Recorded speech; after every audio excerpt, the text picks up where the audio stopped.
Assalamu alaikum, Sankt-Peterburg şahrına mekendештер. Bugün şu Dilya Ахматова атындағы сұлулық салонын ашып тұр. Келесіздер немесе чоң көрерге.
Можете посмотреть платье.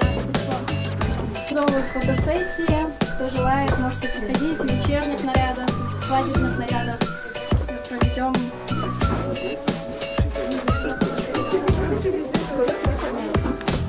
Сынатыңыз кім қарындаш? Не түрткі олдыңыз? Ішіңіз таштап бұл жаққа келіп қалғаныңызға? Қандай болды? Сіздің шақырғанынан жалғыз барбасын деп. Қандай салон жақты ғой?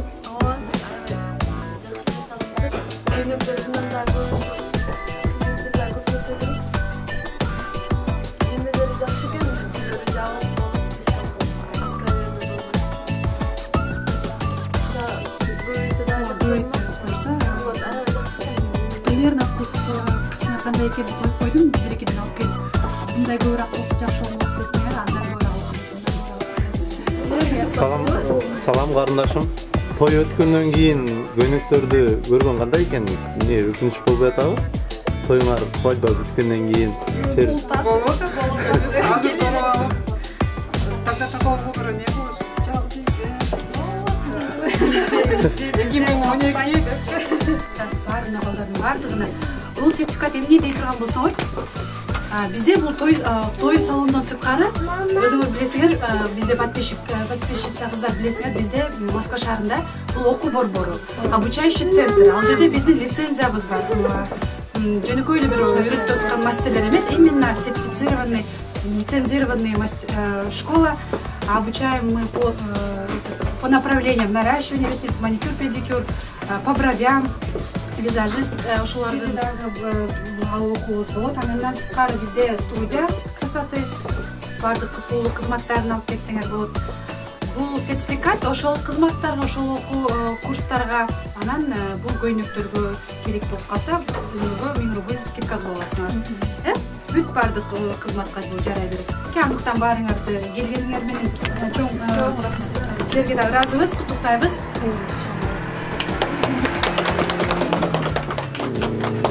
Печать көресіз, мен айтып едім, үйдө эле иштечүмүн депчи, 2009 жылда бир бул сферага аралашып баштагам.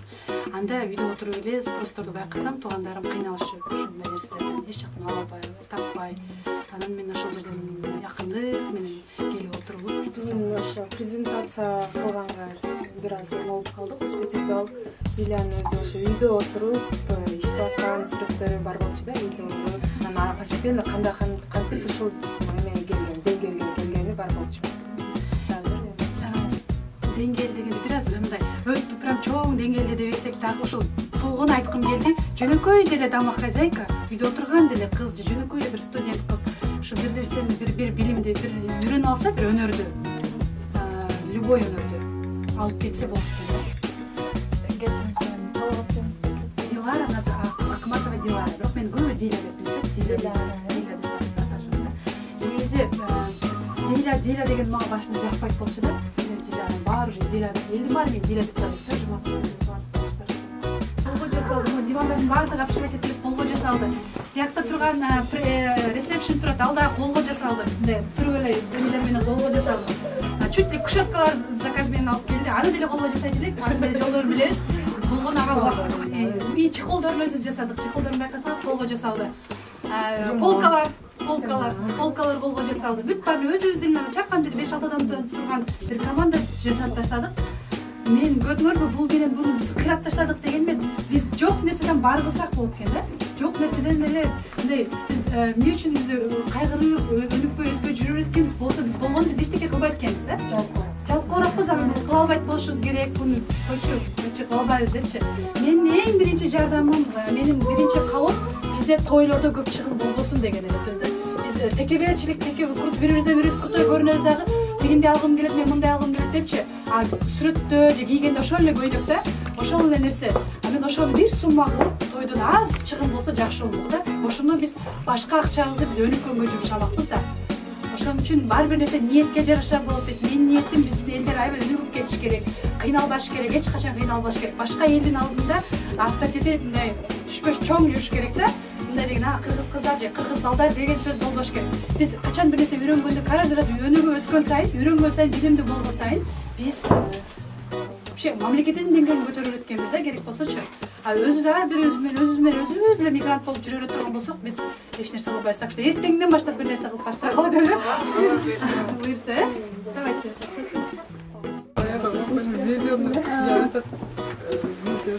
Сизге рахмат, ушунча баарыбызды чакырганыңызга. Видно, что хорошо подготовились. Көйнөктөр, конечно, biraz аз, но выбор очень хороший. Мен баарын карап чыктым. Очень красивые платья. Спасибо, что раскрасили наши серые будни. Баарыбыз эми жумуш кылабыз да. Анан бул кызды деле талантливый кызды көрүп, получили море позитива. Я думаю, всем будет приятно приходить к нашим соотечественникам. Я видела там наращивание ресниц, да? Да. Буду всем рекомендовать вас. Было очень приятно познакомиться. Рахмат, Славида, чего рахмат. Спасибо, мы очень благодарны. Мы все прям туалды еліштір, да, көп қыздар келіптер, балдар келіптер арасында деп сүйініп тұрады. По поводу платья, девочки, у нас просто, мен түшіндіріп кетпедім бе, біз бұл жақты білбейбіз, түшінбейбіз, пока бұл жақты редактанша түшінбейбіз, анан пока көрелі дедік, вкустарын көріп алайлы бірінші. Андан кейін бұйырса сіздер барыбыз біргелікте өнігөбүз, біргелікте өсөбүз. Мен білесіңер бе эмнени байкадым?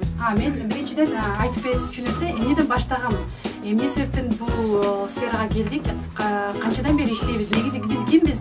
Кызыктуу болуп атса керек, Мен обычная домохозяйка, үйдө отурган, 2 балам менен үйдө отуруп эле, эмне кылсам болуп отуруп эле, бир көйнөк ал жылдары мисалы бизде той көп болгону менен выбор жок болчу. Кыздар кыйналышчу, каяктан көйнөк алышты билбестен.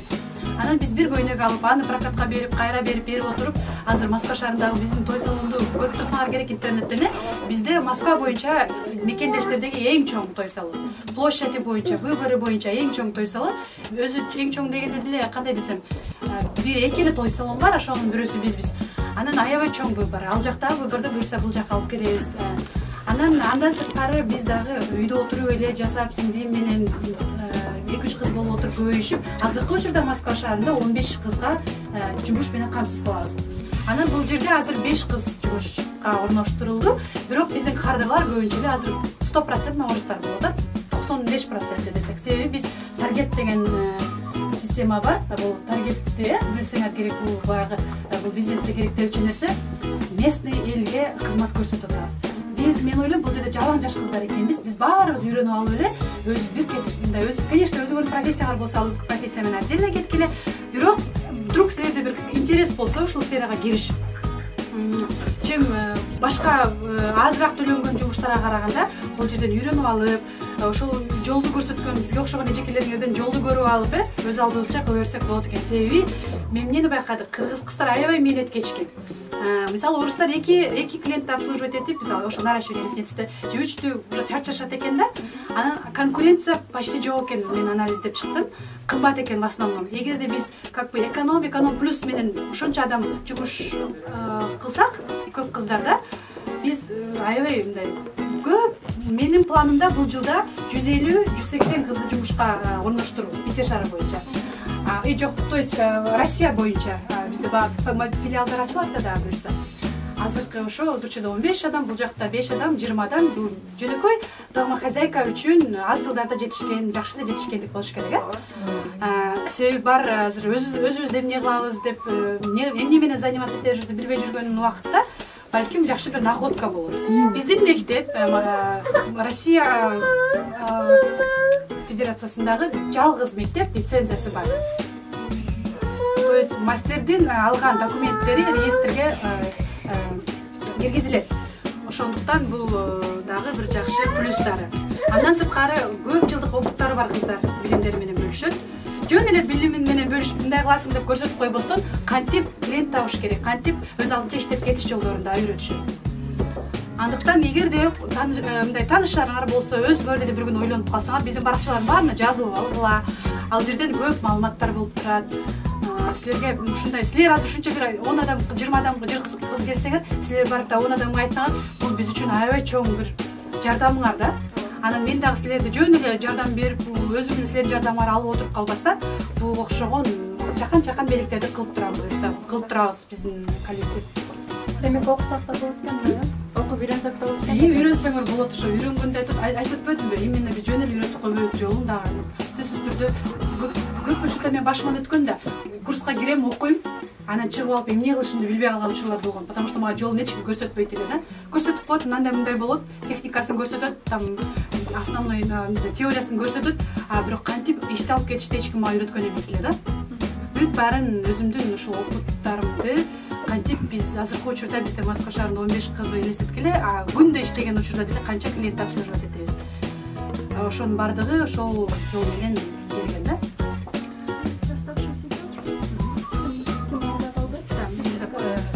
Кимдин кандай биздин иш чара боюнча негеле өзүңөрдүн мындай может предложениялар бар. Деле жесилер эгерде мындай кылсаңар жакшы болмок, мындай кылсаңар андан сон болмок деген кимдер бизге өтө маанилүү, өтө керек ошол айткан сөздөрүңөрчү. Дагы бир унутуп калдык айтып коеюн. Бизде Керим акыга окшогон ошол апелер фотограф баарыңарды билип турбайсыңарбы? Фотосессияларды уюштурабыз. Мисалы, жашообузда бир майрамдар болсо, же той топур болсо, бир күндө эле катара өтүп кетет эмеспи? А биз эгерде өмүр бою жакшы сүрөттөрдү эсте каларлык кылып таштагыңар келсе, бизге келгиле, биздин визажисттердин кызматы, фотографтардын кызматы, фотозона кылабыз. Сонун эсте каларлык сүрөттөрдү кылып кетсеңер болот. Бул дагы аябай сонун бааларда болот. Кимде бир суроо барбы? Мага пожелание суроосу или пожелание? Мындай пожелание дегенде өнүгүп өскүлөөдөн сырткары, мисалы, эмне кылсаңар бизге мындан да жакшы болмок. Биз колдон келгенин кылган жокпуз. Биздин колубуздан мындан да чоң нерселер келет. Болгону биз түшүнөлүк дедик. Эмне кылсак кандай болот депчи. Акырындык менен башка конвенцияларга киришибиз керек да. Мисалы, башка улуттарга. Бизде кыргыздар үйлөнө бербейт го. Ушундай. Окуу боюнча да айтып бериңизчи, кандай окуп жүргөнсүз? Баасы кандай болот? Канча убакыт окуйт? Азыр дагы акырын бул жактарды көрбөдүңөрбү? Бул жактагы зал, процедурный зал, бул жакта дагы ошол азыркы биз Москвадагы чоң биздикинде 200 квадрат, 180 квадрат жерибиз жок болгондуктан бизде индивидуально гана обучение жүрөт. 2 адамдан элечи. Анан ошондуктан групповой болбойт, индивидуальный болот. Бул кирпик өстүрүү курсу, перманентный макияж билесиңер, архитектура бровей билесиңер, визажисттин курсу бар. Буларды бүт ушу сертифицированный биздин мастерлер үйрөтөт. Азыр Эльза, мен еще мастерлеримди бүт баарын айтып кетейин. Ая, бул жерде основной биздин жардамчыбыз, директор ушул болот. Бул кыз кирпик өстүрүү мастери, тренер. Биз өзүбүздүн школадан окуп бүткөн, бизде жүргөн иштеп, өзүбүздөгү биздин кылган иштин баарын бул билет да. Анан в основном администраторлордун суроолору боюнча ушул кызга, Аселяга, где наша Аселя? Вот наша Аселя тоже лэшмейкер. Вы заметили, у меня мастера в основном они универсалы. Бир адам азыр ушундай заман, ар бир адамдын жылдыз болуп кеткен мүмкүнчүлүгү бар экен да. Өзгөчө заманда жашайт экенбиз да. Теги да колубуздан келет, бул да колубуздан келет. Бир эле нерсени карап отура бербей, көп нерсе колубуздан келген заман экен да. Ошондуктан менин кыздарым ушундай универсал кыздар. Бүт ошол административдик сүрөөлөр болсо, бүт Аселге, Аяга, анан Айка, где моя Айка? Тоже вот моя ученица, наша ученица, она работала у нас биздин салонда 2 жыл иштеген. Бул дагы лэшмейкер, азырынча бул бир гана лэшмейкер. основной прически, прическа, Свадебный образ. свадебный образ. Эльза тоже бізде косметолог, перманент макияж боюнча мастер.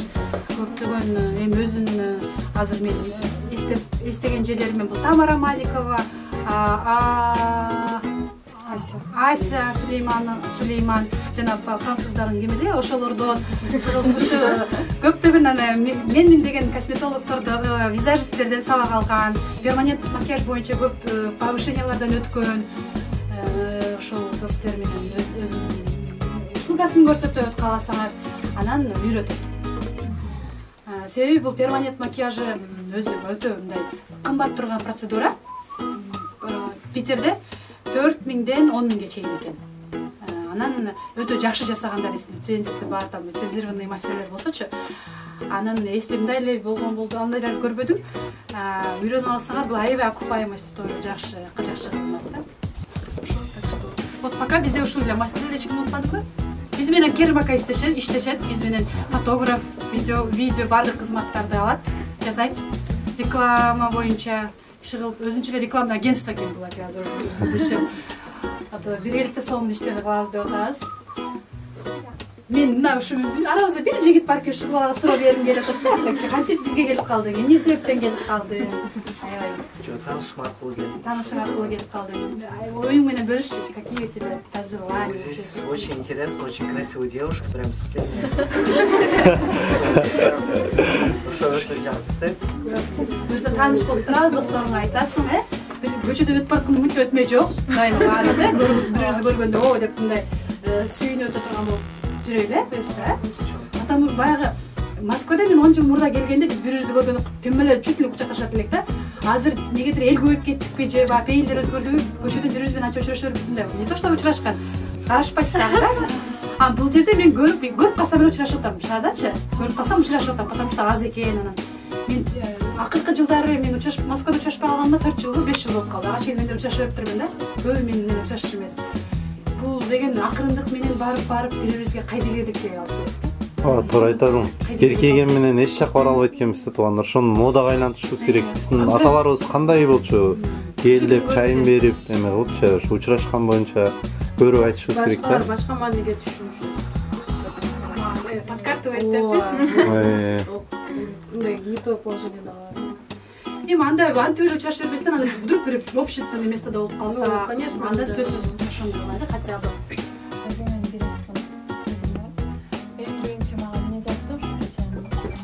Кече кыргыздардын башын бириктирген күн болду. Эң биринчи ошо Кыргызстанган баштоосу болду. Бир-эки орус сөзүн аралаштырып алган. Сиздин сүйлөгөнүңүздөн бир аз талим тарбиялап жүрсөңүз экенсиз. Бул аябай кубанырлык. Анан эң алгач ошо кыргыз аспаптары менен башталган аябай сүйүндү. Ченде байкебиз басабек кетти го. Текебирчилик.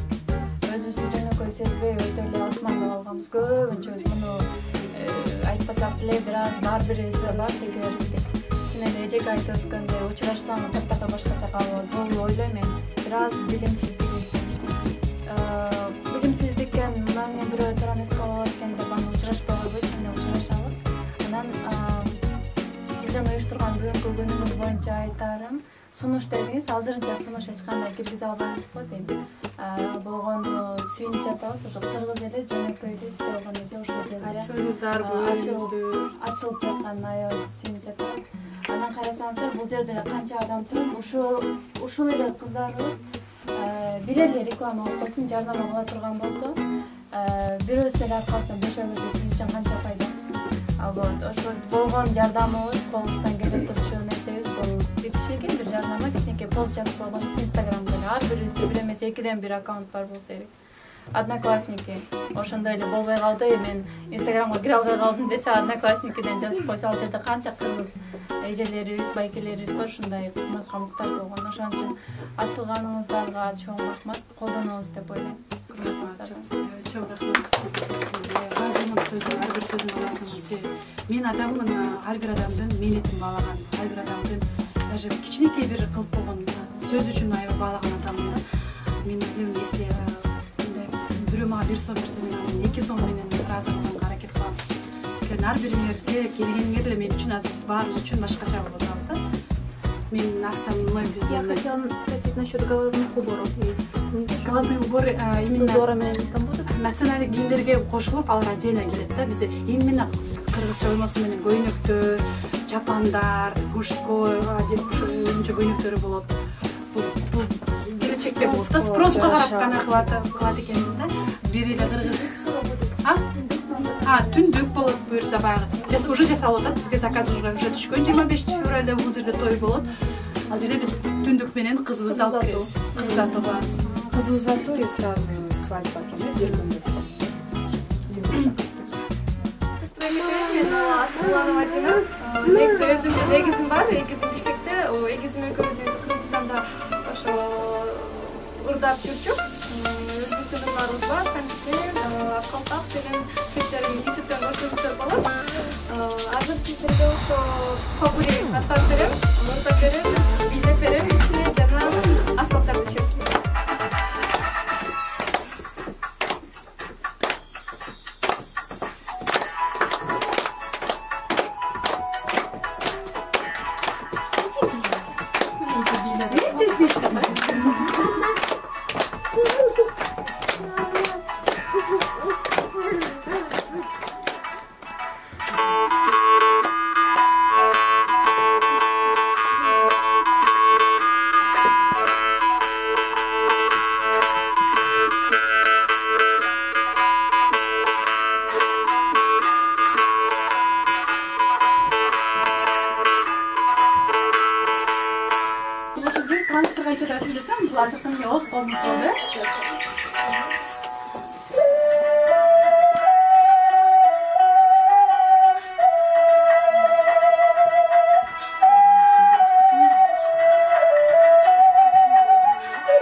Biz ertenki baktığa şaşabız.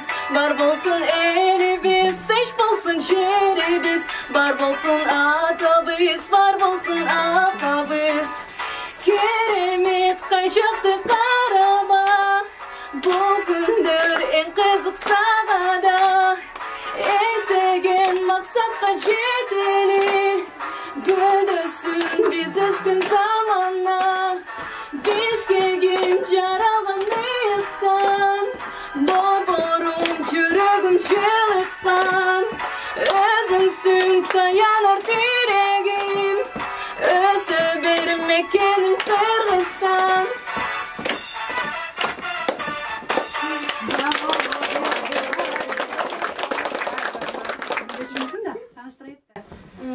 Бұл аспаптың аты сыбызғы. Улуттук аспаптарга кирет. Ушу биздин Нурлан Ашановдун негизи мен Устат Шакирт деген Акахан фонду бар болчу. Азыр жок. Ошол жактан негизи бүт улуттук аспаптарды ошол жерден үйрөнгөм. Эгизим экөөбүз. Негизи өзүм скрипачкамын, эгизим пианистка, бирок ошол улуттук аспаптарды үйрөнүлдек аябай кызыгыбыз болуп, үйрөндүк ошол жактан. Биздин агайларыбызга чоң рахмат. Нурлан Ишанов деп Ордо сахнаны билет болушуңуздар керек. Ооба, ошо Ордо сахнанын эле музыканттары да. Ооба, аябай күчтүү, аябай сыйлаган биздин ошо агайларыбыз. Биз Россияда ушинтип жүрө берип көп нерселерибиз унутулуп кетет деп коркунучта болбой эле койсок болот экен, Адина ошол кыздарыбыз турганда. Азамат, молодец. Дагы ошо Оскомустун шектерин, азыр негизи көп болуп аткан. Оскомустун Тагылдыртоо деген чыгарма бар.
Билет болушуңуздар керек, бирок биздин негизи өзгөчөлүгүбүз биз ноталар менен ойнойбуз негизи.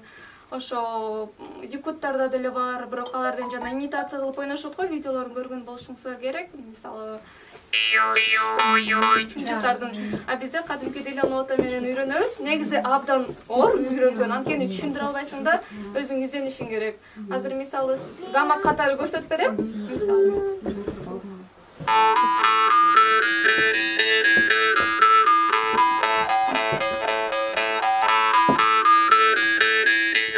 азыр гамманы ойноп бердим. Аша. Адина өзүң деле бир ниет экенсиң да, сен бизге кандай бир өзгөчө дүйнө экенсиң. Негизи мен деле көп деле билбечимин, ошо музыка байланышкандан кийин мен деле өзүм үйрөнүп, түшүнүп баштадым, билип. Мурда мен деле билбечимин да, негизи биздин кыргыз элеси деле билбейт болуш керек. Азамат. Шунун аты эмне? Чопочор. Чопочор, а? Видишь, сон,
Kızgandığın adı canında seder dedim çağırma.